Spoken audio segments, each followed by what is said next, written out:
Drive with me to pick up Cedar on this beautiful day with the Leo moon. I want to share about a vision that I had yesterday, which for those of you that aren't involved in the Sophia Code movement, visions are seen as a totally legitimate way of communication from our ancestors and spirit guides and the Most High for whatever needs to be communicated. Visions are seen as a way of communication.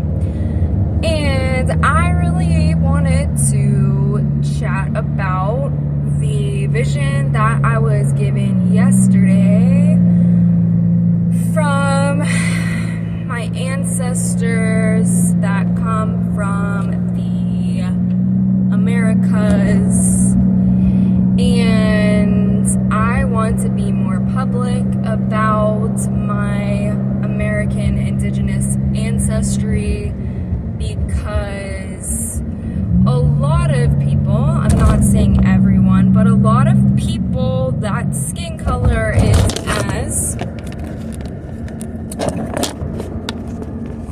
deliciously creamy colored as mine have American indigenous ancestry and don't know it. Similar to how, like a lot of people have African ancestry, our skin colors changed over the millennia. A lot of people don't know that they have American indigenous ancestry, and the late great half European, half Pueblo author Paula Gunn Allen writes that she believes that having a disconnection from tribal ways of life, when that kind of connection to the ancestry is lost or confused, leads to a lot of mental health issues because people don't have the right kind of context to receive the prayers, or they don't have, basically the context. They don't have the bridge to receive the prayers of the ancestors. So the ancestors were praying for their relations and for their family and for their lineage. But in the society where we don't have connection to the land, to fire, to water in the right ways, we are missing out on the benevolence of these prayers. And so there's just all this psychic energy. People don't have context for it, don't have the physical elements to receive the blessings. And Paula Gunn Allen's statement was that this is leading to a lot of mental illness because it's just confusing and really difficult for people. And honestly, I suffer from mental illness, if anyone wasn't aware. Who else?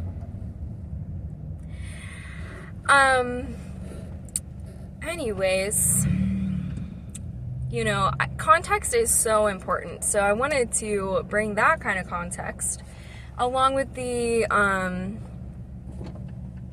context of visions as a legitimate way of spirit, our ancestors, and spirit guides communicating to us. Because yesterday I had a vision, and I want to share about it. It was brought on by these, I don't know, what events could I say didn't bring it on necessarily, but I was out in a beautiful land property with my beloved, and he was working on a building, and I really had this instinctual pull to go build a fire. So I said, you know what, I'm gonna go build a fire. And he said, okay. And I went up the hill, up to this little sitting area that I put a bunch of logs on for people to sit, and was gonna start building a fire right there in the center. And there was a little pathway that my man, Elliot, had cut out for walking into this little, like, kind of dirt patch with the logs on it. And so I started carrying some stones over to that dirt patch because I was gonna build like a little fire ring with these stones, and then there were a couple of bees on the path, like these really big bumblebees on the path, and they were really distraught with me walking by. Like, they were just really like hunkered down on the ground. It didn't seem like there was a whole nest there. I was looking out for that. And I could tell they were just really upset with me walking back and forth on this path a couple times. And so I believe in my ability to know anything that I want to know. That's called divine knowing, and it's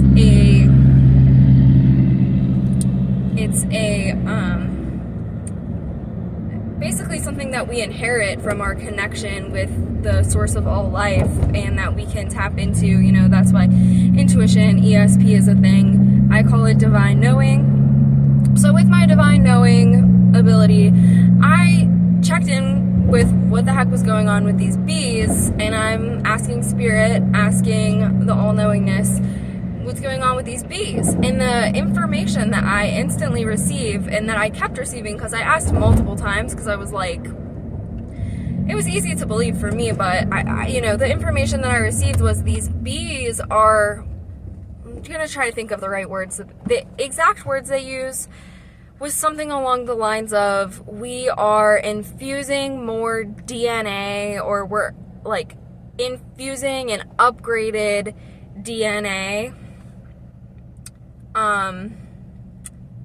into the land here. And I was like, okay, bet. I fully believe that. I fully trust that. I'm just gonna hunker down here while you bees do your thing. Because there was just like 2 bees. And they were just like buzzing on the ground right by each other. And I was like, I mean, I trust bees. I trust what they're doing. So, you know, but then when I checked, because they seemed really upset that I kept walking by, like, okay, I'm not allowed to use this path too. But, so I got the message that they were like infusing some kind of DNA upgrade into the land there. So I was like, okay, I'm just gonna chill right here on this dirt patch, on this soil path, because, or on the patch where I was going to build the fire, because I didn't want to keep walking by, and then there's all kinds of really tall grass right around that, and I didn't want to disturb any other creatures in the tall grass. So I was just hunkered down. I was like, I don't know how long I'm gonna wait here, but I'm just gonna wait for now while they're infusing this upgraded DNA into the land. So I just sat down, and all of a sudden I felt like there was someone from the past like reaching out to me. And so I tuned into that, and I also learned from Miss Paula Gunn Allen that, well, you know, like I said earlier, our ancestors prayed for a benefit in their ceremonies, and they want us to receive the blessings of their prayers for us, which are capable of traveling through time to reach us now as part of our ancestors' lineage. So fully embracing that awareness, I realized that, and you know, I think I was consciously creating this as well, but I believe that this was a real experience. I was tuning into a really, really, really old grandma praying for me, you know, for our lineage. And she seemed like she was really talking to me in this moment, and I was able to picture her face, like, just like I saw her face, and I immediately heard, when I saw her face, I immediately heard her say, "I'm lighting sweetgrass for you." And so for more context, I received a vision in 2020 after doing a lot of ceremonial work purposefully to nourish my relationship with my ancestors. I asked for a vision to learn how my mother's father's lineage came to this continent, the continental United States, because our family doesn't know. Everyone that I've asked in that family, I literally heard someone in this family say, "We've always been here." And then I have asked other people, and they're just like, "I don't know. It's lost information. We just don't know." So in 2020, I did all this work for months, and I leading up to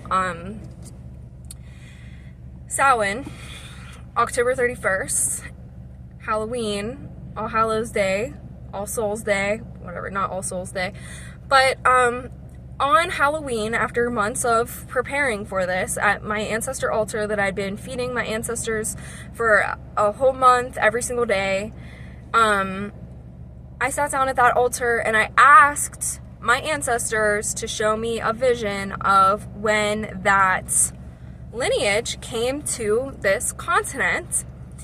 And like a very visceral experience came upon me after I summoned the ancestors and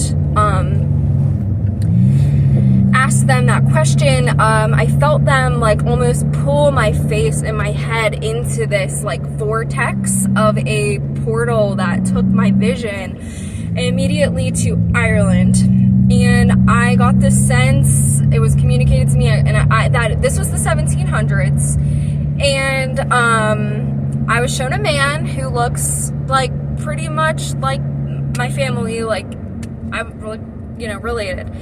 I was shown this man who was drunk, and he was really pissing off these British soldiers, and these soldiers were so pissed off and had the ability to, later that night, literally capture and enslave him, brought him to the Americas, and that's what I was shown. I was shown him drunkenly annoying the fuck out of these soldiers, and then these soldiers later that night like pushing him onto this ship, and he's like stumbling because he's wasted. And literally British soldiers, red coats, he's dressed in like some brown vest and pants, and he's literally taken from Ireland to the Americas is what I got. And then I was not expecting this whatsoever.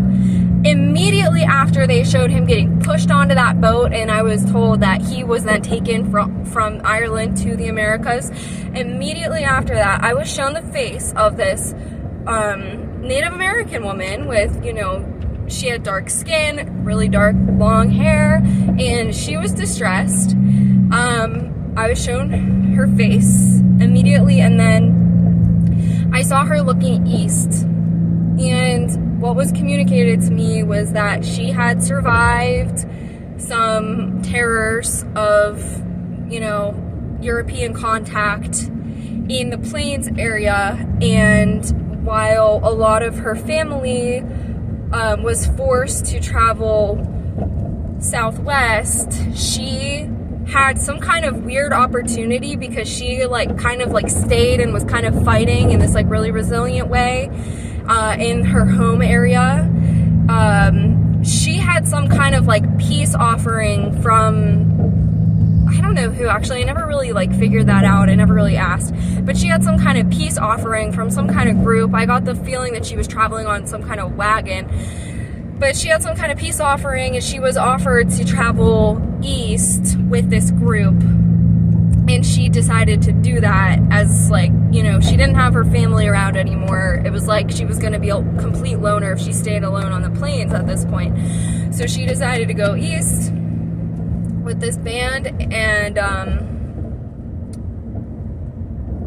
that she eventually met with this man from Ireland, and they got married essentially, and had what would continue to be my lineage.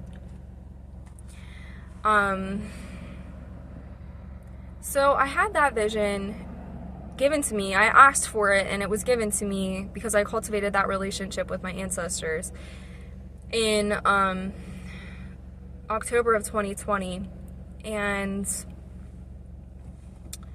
I've really been thinking about that a lot. And, you know, here, this is 2024. It's June 2024 right now. And it makes a lot of sense to me why I felt so pulled to Indigenous American ceremonies. And in 2016, I was like, hands down, there's no other choice. I have to go out to the reservation in South Dakota to be part of the water protector camp there. Like, it was like non-negotiable for me. Like, when I found out about it, and I found out that there was just an immediate opportunity for me to go with people driving from Pittsburgh, I was like, I must go there. And I got to be in my first sweat lodge ceremony there when I was in South Dakota, and it was like no other experience has been as pivotal almost. And I won't go all into that sweat lodge experience right now, but yesterday I had this vision of these ancestors. Like, what I was shown, that woman was, the woman whose face I saw was the grandmother of the woman who traveled east. And she was, you know, praying for me, and she said, I'm lighting sweetgrass for you. And then she opened up her arm like this, and like her chest back, and I saw a whole line of women that was her lineage all the way back to the source creator of all life. And it went all the way back to this white cloud.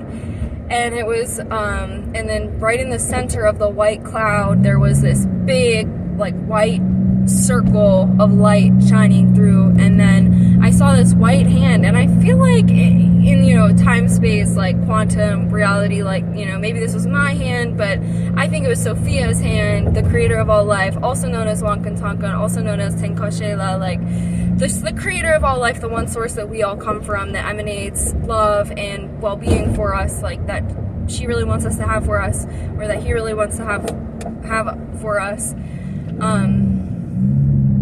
was holding out a hand to me, and holding my hand, like reached out, and like, I was just sitting there in this dirt patch, but I could almost feel this, like, hand on mine.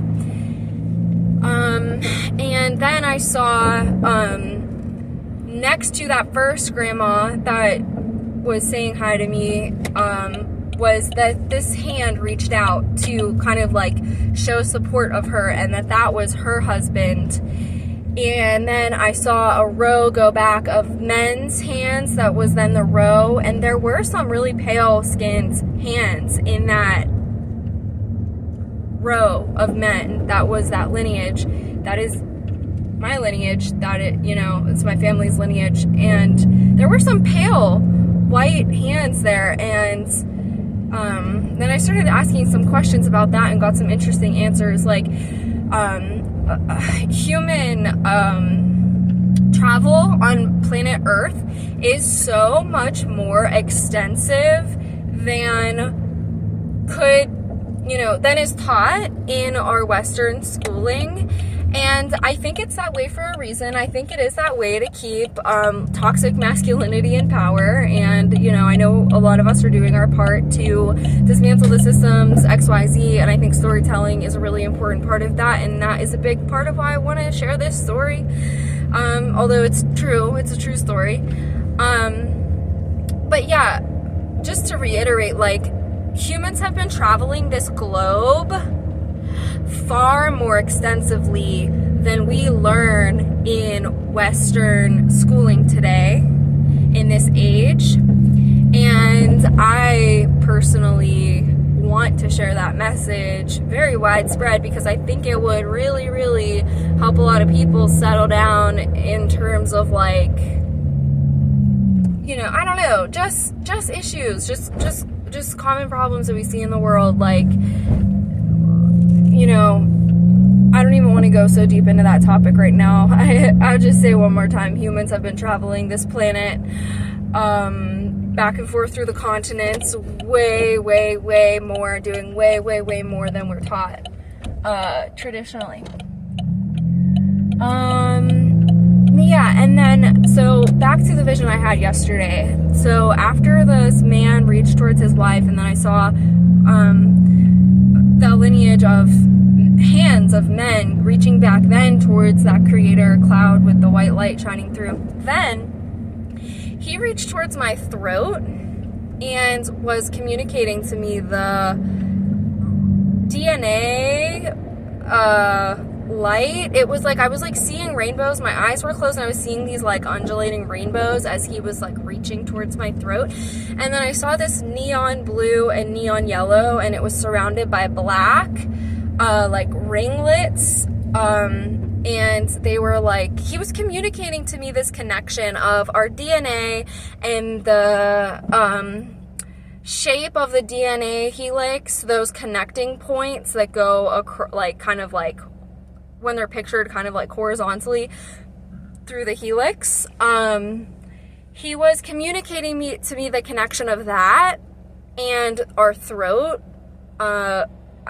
I think that we do have these kind of like ribbed kind of like things on our throat. Am I right? I don't know.